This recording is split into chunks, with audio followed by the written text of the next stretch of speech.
안녕하세요. 네, 안녕하세요. 네, 저희 되게 어렵게 부탁드려서 이혜은 변호사님을 또 이렇게 내일수다에 모셔봤습니다. 그래서 하면서 또 여쭤보고 싶은 것도 여쭤보려고 되게 멀리서 와주셔가지고 감사합니다. 네.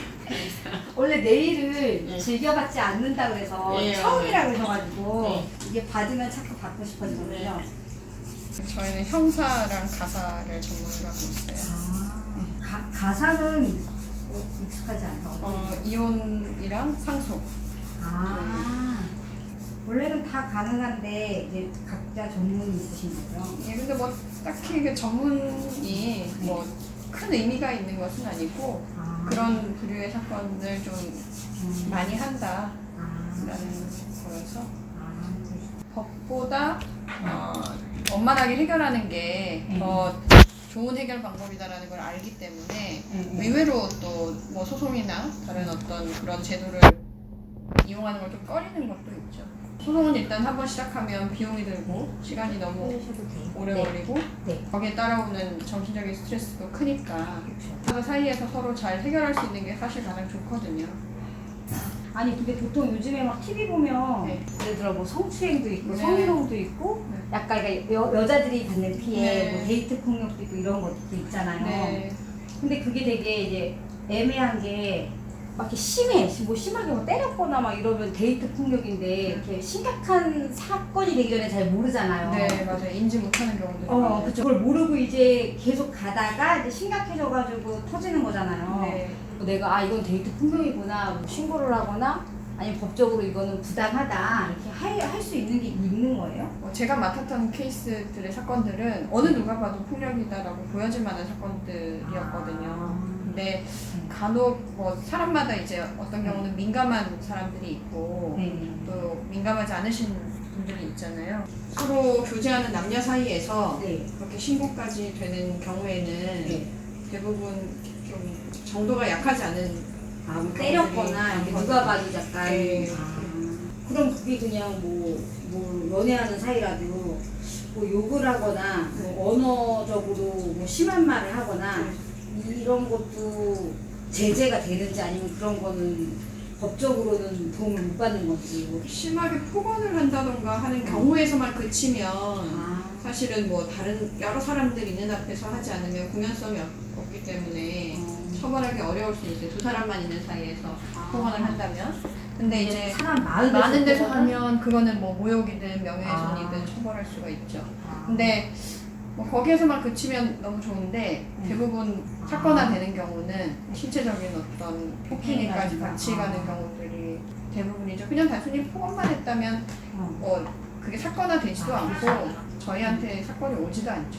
생각보다 의외로 남녀 간에 서로 교제하는 기간 동안 금전적인 거래 관계가 있을 때가 있어요. 예를 들어 이제 남자친구는 이제 나중에 받을 생각을 하고 굉장히 급하니 내가 그 돈을 해결해 주겠다 하고 돈을 주는 경우들이 있어요. 대부분 남녀 사이에서 사용증이나 빌려준다는 걸 기록을 안 남겨요. 기록하기가 쉽지가 않죠.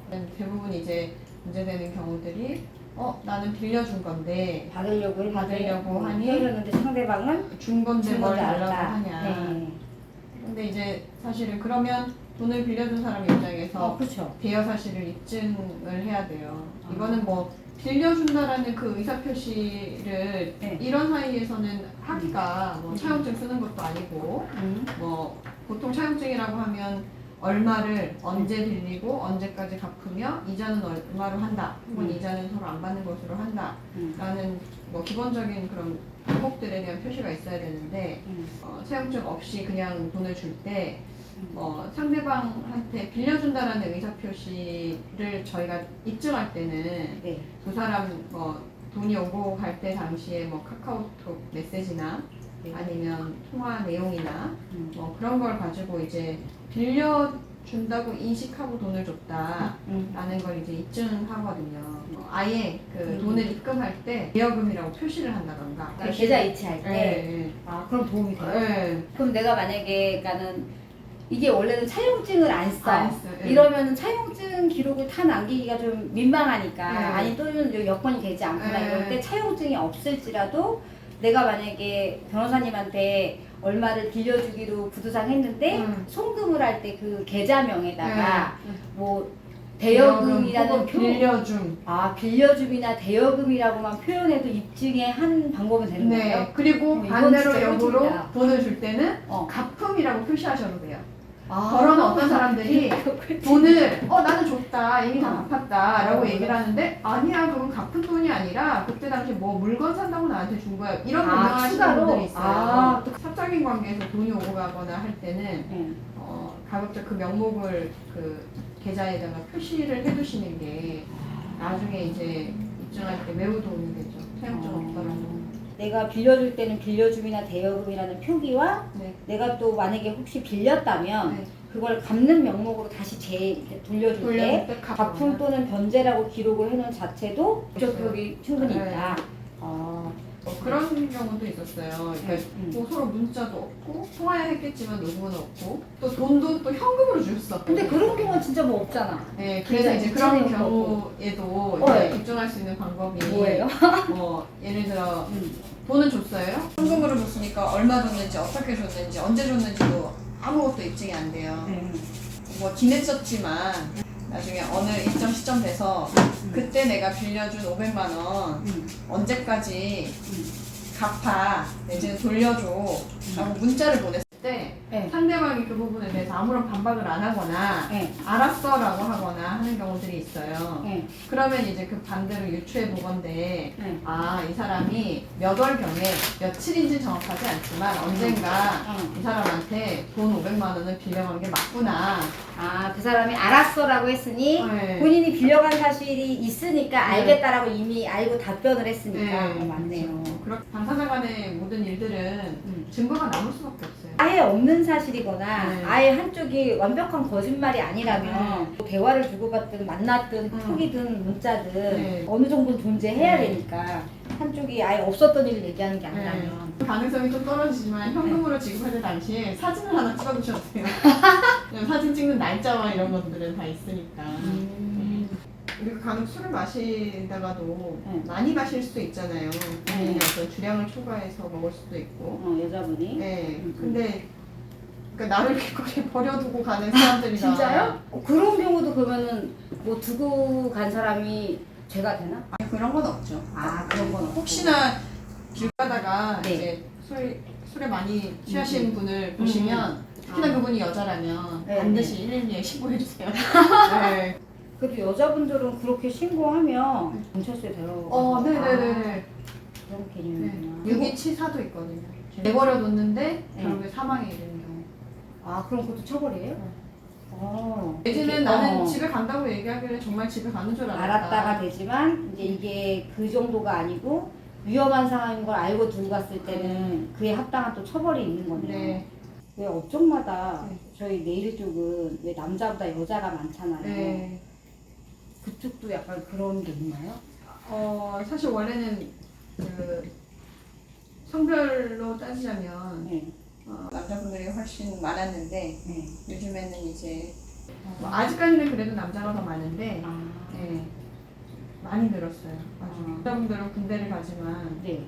여자분들이 군대를 안 가니까 네. 그 시기에 또 공부에 집중할 수 있는 것도 사실은 있어요. 네. 여자분들이. 네. 나 어릴 때 누가 그랬어.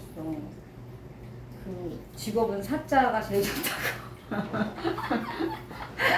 아니 왜 옛날에 그런 거 있잖아요. 뭐였지? 있었는데 판사, 변호사, 검사, 의사. 맞아. 직업은 사자가 제일 좋다고. 저희가 말하는 사자는 사기꾼인데. 저희는 사자예요, 사기꾼인데. 그래요? 네. 혹시 변호사 일 하시면서 힘들었던 점 있으신가요? 네, 지금도 힘든데. 그 힘듦의 이유는 그런 건 있어요. 그러니까 뭐 사건 자체에 좀 감정을 실으면 보통 한 사람이 일반인이 소송 같은 거 하나 하면 스트레스 엄청 받잖아요. 그렇죠. 네. 근데 그거를 이제 저희는 여러 개를 하잖아요. 맞아요. 네. 그러다 보면 조금 뭐 거기서 오는 스트레스는 사실은 있어요. 그리고 보통 사건이 여러 개잖아요. 네. 나에게 있었던 실제 사건이고 실제 일이어도 100%다 내가 서류같이 몇 월 며칠 몇 시에 이런 사건이고 이런 말을 하고 이렇게 다 기억하는 게 아닌데 특히 이제 변호사님들은 그걸 되게 여러 개의 사건을 동시에 하잖아요. 공부를 잘하는 게 머리가 좋은 거니까 기억력이 좋은 건가요? 예, 기억을 해야 되는 것도 있고 다른 사건들은 뭐 기본적인 관계가 다 머릿속에 남아 있는데 적어도 사건을 진행하는 동안에는 네. 서면들도 오고 가고 뭐 재판도 하고 하니까 그 사실관계가 머릿속에 어느 정도 있거든요. 근데 만약에 이제 아주 복잡한 사건, 당사자들이 여러 명이고 관계가 좀 복잡하고 오랜 기간 또 있었던 일들에 대해서 뭔가 다투고 있다라고 하면 그 부분은 이제 또 나름대로 따로 정리를 해요. 근데 정리해 놓으면 다음에 기억이 조금 가물가물해져도 내가 정리를 해놨으니까 다시 보면 또 금방 기억이 다시. 이 변호사분들을 필요로 하는 게 나 억울하다만 있는 게 아니고 왜 내가 좋은 쪽일 때도 있지만 나쁜 쪽도 변호사분을 필요로 하잖아요. 나는 얘는 못 해주겠어. 이런 일도 있을까 싶더라고요. 있기야 있죠. 마음속으로는 있는데 그거를 뭐 거절하기가 사실은 쉽지가 않아요.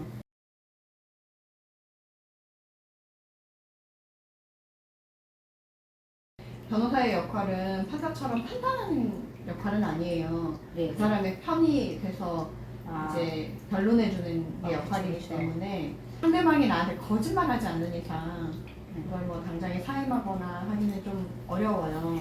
네. 변호사님이 의뢰인을 안 할래? 이럴 수는 없는 거죠. 그것도 하나의 계약이니까. 보통 안 할래 하게 되면 이제 받은 변호사 보수를 돌려주거나 네. 또 다른 그런, 또 문제가 예, 발생하겠죠. 그래서 일단은 맡은 데까지는 최선을 다 하는 게 맞는 것 같아요. 어쨌든 소송이라는 건 늘 끝이 있잖아요. 맞아요. 네, 영원히 하는 건 아니니까. 지금은 간통죄로 형사처벌을 할 수는 없어요. 그러니까 옛날에는 간통죄라는 게 형사처벌이 가능했고 네.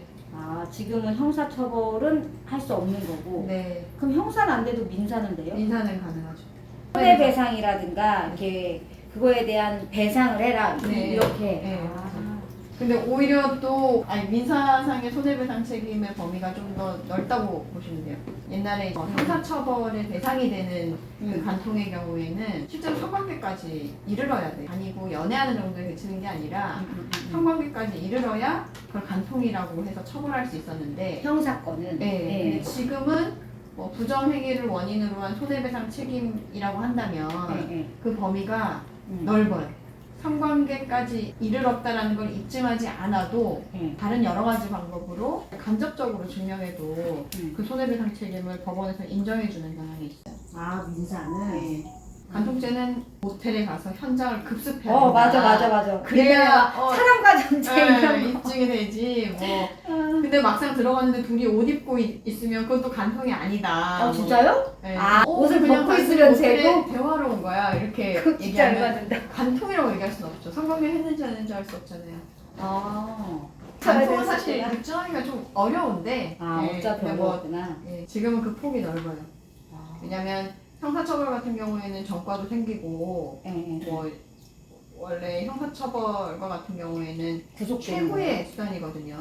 근데 민사는 돈과 관련된 문제고 기록에 남는 것도 아니니까 그 인정하는 폭이 좀 넓어요. 뭐 남편이 어떤 제3자의 여자랑 남편의 통화 기록을 살펴보니까 집중적으로 어느 한 번호와 연락을 아니 일정 누군가와 네. 그리고 모든 대화량에 뭐 상당량을 차지하고 있는 거야. 또 일적인 걸 수도 있잖아. 그렇죠. 그러니까 근데 이게 분석을 하죠. 예를 들어 새벽 2시에 뭐 새벽 1시에 일하는 사이에서야 있을 수 있죠. 그쵸, 평일에 뭐 이렇게 낮에. 근데 뭐 새벽에 전화 주고받고 밤에 전화 주고받고 긴급한 경우가 그렇게 여러 번 발생하기가 사실 쉽지 그쵸, 않은데 그쵸. 간접적으로 두 사람은 그런 사이다 라고 또 입증할 수도 있죠. 간통죄가 있었을 때라고 해서 꼭 좋지는 않아요. 왜냐면 사람들은 그냥 바람피면 간통죄로 쳐넣을 수 있다, 간통죄로 처벌할 수 있다 이렇게 생각하지만 실제로 간통죄로 상대방이 처벌을 받기 위해서는 이혼이 수반돼야 돼요. 이혼하기 싫으면 처벌할 수 없어요? 예, 이혼할 마음이 없으면 간통죄로 처벌할 수가 없어요. 그러면 간통죄로 처벌을 하려면 어쨌든 이혼을 이혼이 자동이에요? 네, 이혼을 하셔야 돼요. 근데 또 내 배우자가 바람을 핀다고 해서 반드시 이혼을 이혼할 하는 마음이 아니잖아. 아닌 사람도 있겠죠. 네. 예. 그러니 그 간통죄가 사실상 큰 의미가 없다고. 이혼이 안 하고 싶을 때는 네. 그거 어차피 무용지물이네요. 네. 근데 이제 간통죄가 위헌으로 폐지되고 현재 시점에서는 내가 배우자랑 이혼하지 않으면서도 내 배우자랑 서로 상관한 여자한테 민사 손해배상을 할 수 있거든요. 이혼은 안 하면서. 근데 이혼하면서 할 수도 있고. 그건 이제 내가 선택할 수 있어요. 예. 원래는 원칙적으로는 두 사람이 연대해서 같이 책임을 져야 돼요. 그쵸. 손해배상 책임을. 네. 근데 이혼할 마음이 없는 와이프가 자기 남편을 상대로 손해배상 그러니까. 해달라고 하기가 애매하잖아요. 어렵죠. 네. 아니 그렇게 할 마음이 아예 없겠죠. 그러니까 그냥 그쵸. 한쪽 일방만을 상대로 그냥 청구하는 거예요. 근데 또 이런 경우도 있어요. 그렇게 해서 와이프가 이제 그 상대방 여자를 상대로 소송을 했는데 네. 그 상대방 여자한테도 또 남편이 있어. 그 남편이 또 이쪽 남편 상대로 또 소송을 할 수도 있어요. 그럼 둘이 주고받고 똑같죠? 그거요. 네. 그러면 틀리게요? 그렇죠. 판결은 각각 나오는데 서로 돈이 똑같죠. 그쵸. 왜냐면 얘가 있는 가시만큼 얘도 있을 거 아니야. 둘이 만났으니까. 네. 그리고 여기다 입증을 했어. 네. 받아냈어. 그럼 이거 가지고 얘도 입증이 되잖아. 네, 그럼요. 똑같은 도대체 거죠. 뭐지 이게? 있는데 이혼을 안 할 거야. 그럼 결국에 마지막에 퉁쳐야 되네요. 내가 거는데 저쪽도 이혼 안 할 거면 저 사람도 그렇죠. 근데 그거는 양쪽 두 분 다 혼인 관계가 있을 때 어느 한쪽은 혼인 관계 없을 수도 있잖아요. 그렇구나. 그거는 배우자가 걸 수 있으니까 네. 그러니까 여기서 배우자가 있는 쪽만 걸 수 있는 맞아요. 청구하는 원인은 너 때문에 내가 혼인 생활의 파탄의 원인이 됐다. 그러니까 너 책임져라. 그래서 제기하는 소송이기 때문에 배우자가 없는 쪽은 청구할 게 없죠. 권한이 없는 네. 거구나. 본인은 그냥 소송을 당할 뿐. 근데 그쪽에 그러면은 한쪽에 있는지 모르고 속아서 만났으면 그건 사귄 거지. 아니요. 속아서 만약에 네, 혼인 관계인 줄 모르고 만났다. 네, 그런 경우 있잖아요. 나 네. 이혼했다. 와이프 없다. 속였어. 그렇게 얘기하고 만난 경우에는 손해배상 책임이 없어요. 왜냐면 아. 본인이 상대방한테 손해를 끼친다는 고의 자체가 없기 때문에. 내가 손해를 누군가에게 입히는 줄도 모르고 발생한 사건이니까. 근데 이제 그걸 입증을 또 해야죠. 나는 이 사람이 와이프 근데- 있는 줄 몰랐다. 그렇죠. 근데 그럼 또 불쌍할 것 같은 게 이제 속은 쪽은 네. 자기도 억울할 거 아니야. 그렇죠. 난 이 사람이랑 뭐 결혼하려고 만났는데 네. 또는 당연히 만나도 될 사람인 줄 알고 만났는데 네. 알았으면 이런 상황이 안 왔는데 그럼 그거에 대해서도 그 사람은 또 법적으로 책임을 물을 수 있고요. 최근에 있었던 어떤 판결 중에 하나가 네.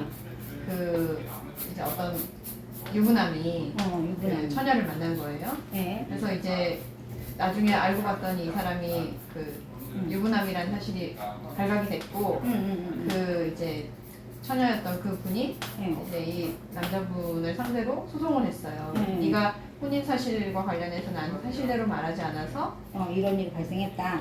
나의 이제 성적 자기결정권을 침해했다. 아. 그러니까 그게 꼭 성범죄는 아니지만 네. 네가 혼인한 남자였다라는 걸 나한테 알렸다면 난 절대 너랑 그런 관계를 하지 않았을 거다. 그러니까 내 성적 자기결정권을 침해한 부분과 관련해서 손해배상 책임이 있다. 라고 청구해서 그 청구는 인정이 돼서 남자보고 이제 손해배상 하라고 법원에서 판결이 난 경우가 있어요. 사실 이게 뭐 엄밀하게 따지면 옛날에는 혼인빙자 간음죄라고 있거든요. 그것도 이제 위헌 판결 받아서 없어졌어요. 없어졌어요? 네. 나 근데 단순히 그냥 연인 관계로 사귀거나 해서 헤어지고 하는 자연스러운 경우는 법이 개입할 수 없고 문제되기가 어려운데 이제 사실 남자 마음에는 그 성관계가 목적이었는데 그냥 속인 거야. 안 그냥 넘어갈 내가 것 너랑 같으니. 한번 이렇게 뭐 자고 싶다 이러면 네. 이 여자가 내가 그럴 이유가 없으니까. 근데 마치 이제 우리가 되게 서로 사랑하고 이제 미래를 약속하고 결혼할 것처럼 해서 해서 이제 결혼하겠구나 이제 남편이 되겠구나 이제 마음을 열었는데 네, 몸도 그쵸, 주고 그쵸. 했는데 네, 근데 상황이 근데 근데 이제 그것도 없어진 그것도 거예요? 위헌 판결을 받아서 이제는 역시 그게 없어진 거는 처음 알았네. 또 그 사건이 전 위헌 잘 판결을 모르니까. 받은 이유는 네. 또 남성의 성적 자기결정권을 침해한다.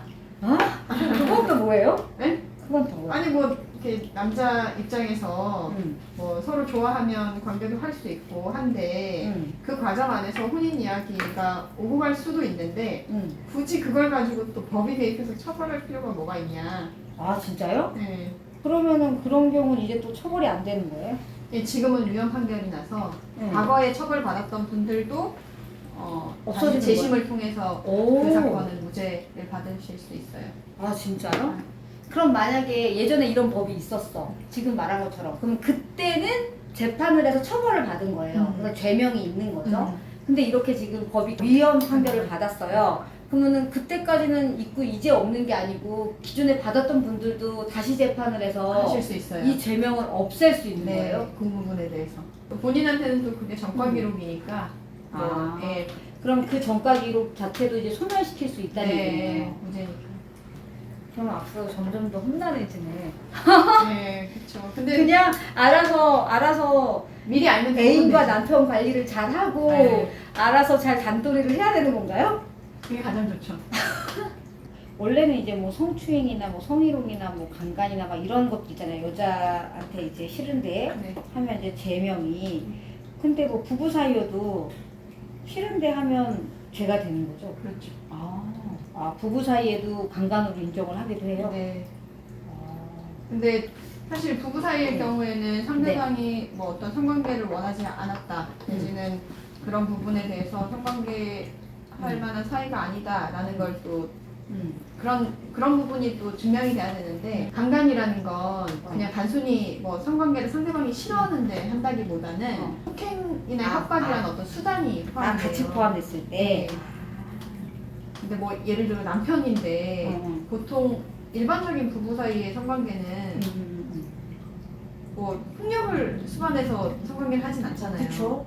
뭐 싫다고 하면 뭐 알았어 한다던가 아니면 그쵸, 뭐 그쵸. 좀 거부를 하다가 그쵸, 성관계에 그쵸. 이른다던가 하지. 그쵸. 그게 뭐 폭력이라는 어떤 수단을 통해서 그럼요. 성관계를 한다는 건 그건 누가 말이 안 봐도 되지. 이상하잖아요. 맞아요. 네, 그런 건 이제 강간이죠. 부부인데도 계속 거부했어. 그것도 이혼설가지고요. 원래 부부는 동거 의무도 있고 누군가가 일방이 계속 그래요? 거부하면 그걸 참을 수 있으면 참되 아마 못 참는다면 이혼해야죠. 그렇구나. 네. 대부분 보면 부부 사이의 강간 같은 경우에는 두 사람이 이미 혼인이 파탄난 상태. 그리고 그쵸. 그렇지 내지는- 않고서야 네. 거기까지 갈 리가 없지. 맞아요. 아니, 둘이 좋아해. 네. 사이가 좋아. 네. 뭐 화목해. 네. 아무리 또 싫은데 네, 했다고 뭐 그렇게까지 가진 않죠. 격분할 일도 없겠지만 그런 일은 없겠죠. 아마 그렇게 될 정도면 네. 진짜 이제 헤어져야 하는데 네, 이혼 소송 중이거나 헤어지네 만에 하고 이제 완전히 떠났는데 네. 이미 결과는 맞아요. 오래됐는데 법률상 혼인관계는 살아있는 거예요. 그렇죠. 그런 경우 법적으로 부부이기는 하나 사실상은 부부가 아니라고 거의 볼 수 있다. 끝난- 네. 그렇죠. 그런 거겠죠 아마. 정상적인 사람이라. 네. 이제 안 내셔도 돼요.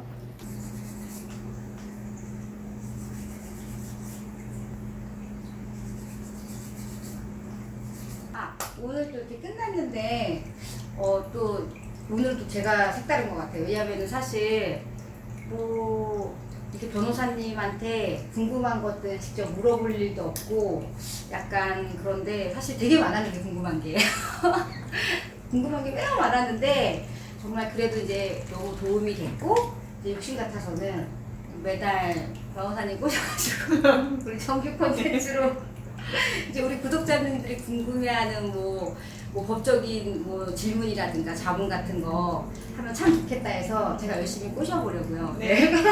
다음에 불러주시면 또 열심히 대답해드리겠습니다. 저희 또 변호사님과 정규 콘텐츠 하자고 제가 열심히 꼬셔보겠습니다. 네. 그리고 저희가 이 네일스타에서 두 가지 항상 마무리에 물어보거든요. 처음 봤을 때 이제 저 첫인상 이제 처음 뵀을 때 어땠는지 그리고 또 오늘 또 변호사님도 내일 처음 받으셨으니까 내일 받은 오늘의 소감 이렇게 두 가지 여쭤보고 싶습니다. 네. 일단 뭐 대표님은 아시다시피 얼굴도 너무 작으시고 미인이셔가지고 제가 너무 좀 비교되지 않나 하는 생각이 좀 들고 내일은 너무 예뻐요. 네, 정말 마음에 들어요. 그리고 또 받고 싶어요. 좋아요. 저희 또 받고 싶다고 하셨으니까 저희가 네일 수다 코너를 오늘 이제 시작으로 앞으로 이제 혹시 저희 네일 컨텐츠 안에서 또 네일샵 하시는 원장님들 다 창업을 하시니까 이제 고정적인 법률 자문 변호사님으로 제가 꼭 섭외해 볼게요. 네. 여러분 안녕. 다음에 봬요.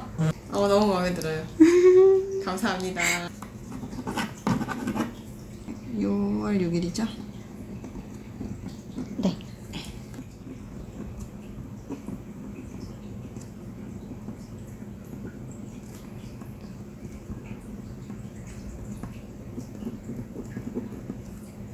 감사합니다.